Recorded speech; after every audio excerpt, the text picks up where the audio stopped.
This is the 3-bucket worm tower. Down here, that's the catching bucket. Here in the middle, you can see I drilled holes.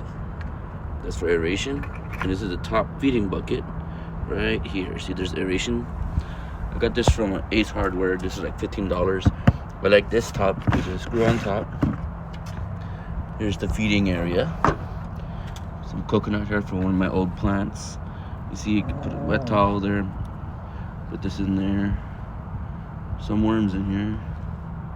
See right there? That's a red wiggler right there. So they've gotten all the way up here. They're turning all the food scraps into worm castings, slowly breaking it all down. Okay, so that's the feeding chamber. That's where I put the food scraps.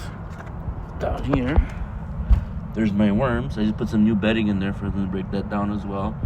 It's getting a little too moist. There's my red wigglers. We'll take a look at that.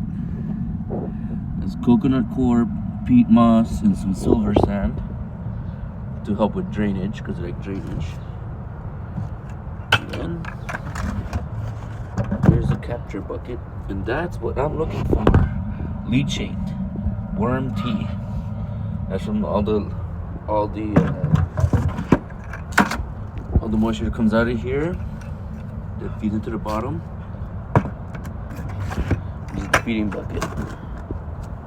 It's pretty easy. As you can see, $5.79 for that. It's $10 to the top, so 6, 18, $28 for the whole thing.